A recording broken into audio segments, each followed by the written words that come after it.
Welcome back. Today I'm in a client's garden in North London. I've been here before and I look after her garden regularly. But I've done a couple of videos in this garden before. I did her summer pots, which are now going over. So I'm going to do autumn winter colour. And I've chosen pansies. Cheap and cheerful. These are winter pansies. They're hardy. And they're kind of short-lived perennials, so they might last a couple of years. If it's frosty, they'll stop flowering, but when it gets warm again, they'll pick up. They'll start flowering again. So they're really good value. I mean, that's £5 for 6 decent-sized plants, and they'll flower continuously through the autumn. And if it's not too cold through the winter, particularly if you deadhead them. I've got yellow. And I've got a deep red and I've got orange. And actually we're going slightly off-piste in this garden in terms of colour because we normally do purples, pinks, whites and blues, which is what my client likes. But she said she wanted some hot colours, some autumnal colours. So lovely shades of yellow, orange and red. And then I'm going to put little conifers in some of the pots just to punctuate them and give a focal point. So that's what I'm going to do next. If you'd like to see what these pots look like in the summer, see my video that I made, I think in early June. It's called Pretty Maids All in a Row. It had trailing lobelia, trailing verbena, I can't remember what else, but they were very pretty, very soft, very cottagey and very achievable. But the summer plants are now over or going over. That's the trailing lobelia. And these are white geraniums, pelargoniums. And I actually overwintered these for the client. So these geraniums have done 2 seasons. They've done really well. But now I think they're running out of steam. They're getting quite leggy and they're going to come out and I'm going to chuck those away. I'm going to take out the lobelia, all the geraniums, just empty the pots of the summer plants. So that's what I'm going to do next.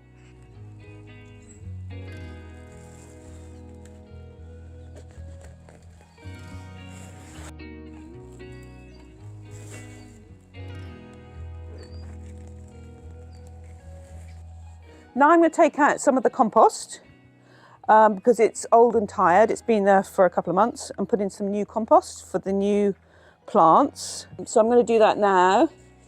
Some of these pots have actually got bulbs in, so I won't take out all the compost. We've got spring bulbs in the bottom, Narcissus Tete, which are miniature daffodils. So it'll be a 2-layered thing. The pansies will be there for autumn and winter. And when the bulbs come through, I might leave them in if there's enough space. I might leave the pansies in, but there's not enough space. I'll lift the pansies and just have a display of miniature daffodils in the spring, which will be really pretty. Early spring, Narcissus Tete. So you can achieve 2 levels. You can plant your bulbs in first, plant them to a depth of about twice the depth of the bulb, and then put some compost on the top of them, and then put in your autumn bedding, pansies, cyclamen, whatever you would like. So I'm just going to take out some of the old compost, and it looks like a squirrel has buried a nut in there. This is really dry. Look, it's really spent. I'm going to leave the bacopa in because it's bacopering really well. No, it's still flowering, and actually that is its 2nd year, which is amazing. It's actually a tender perennial. So I won't bother to take out all the compost because pansies don't need a great depth of compost. I'm going to move now, James. Okay. And this one I think has got bulbs in, so we'll just see how far I can get. But the nutrients in compost, in this compost, Rocket Grow, only last for 3 months. It's good to put in some new compost if you're putting in new plants. Very important.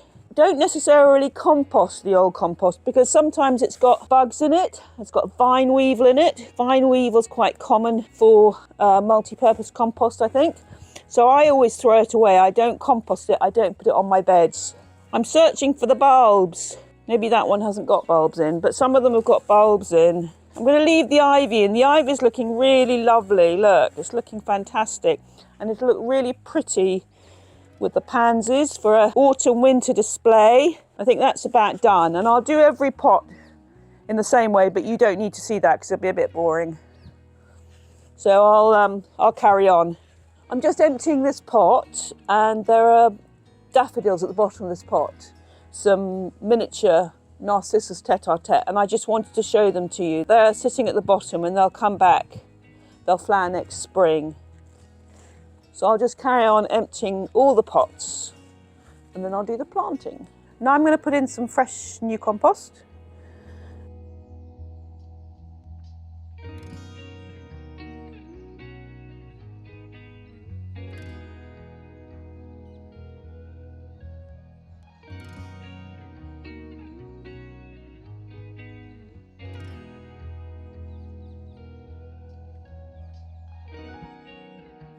Pansies are great in sun or partial shade, so they're quite versatile. I find they flower best in a sunny position, but they will take light shade. I wouldn't put them in deep shade. I'm going to place them and then plant them, and I'm going to mix up the colours. So we've got yellow, red, orange, so it'll look quite jolly. So that's what I'll do now. So this little conifer is going to be the little focal point. I like these little conifers. They're great, give a bit of winter evergreen structure. And then I'm going to just pop out the pansies and place them. These pansies are going to get bigger, so give them a little bit of space. They're good, they're decent sized plants, these ones. Now the red ones. This is a lovely red, it's a deep red, it's ruby red. We're trying to work out what red it is, whether it's crimson, ruby, scarlet. It's a lovely deep red. I think it goes really nicely with these yellow pansies. So I'm going to put a couple of those in, and then I think I'm going to put one orange in. And pansies are great, they flower for ages, and just deadhead them and they'll keep flowering. They're so cheerful. And they come in different colours, some of them are bi-colour, but I'm doing yellow, red and orange.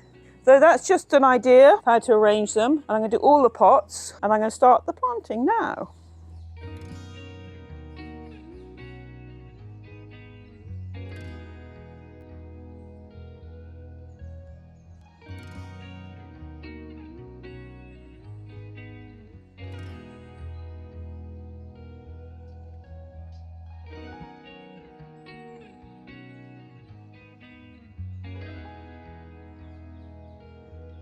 I had a few pansies left over, so I've popped them in the border.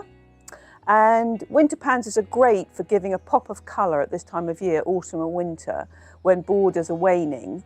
They'll just give you a lovely burst of colour and they'll keep flowering. Now it's important to water. Although we're having a lot of rain, the rain quite often doesn't penetrate into pots because they're not getting the moisture out of the soil. So quite often you still need to water even if it's rained. If it's rained really heavily, you won't need to. But keep an eye on the watering. In September, there can be dry spells and there can be warm spells. And pansies, they like to be watered. And a pot is brilliant because you get instant impact and you don't need a lot of space. So even if you've got a small garden or a patio, you can plant up a pot and give yourself some winter cheer. So pots are now planted up. I'm going to finish the watering. And I hope you have a good time planting up your own pots.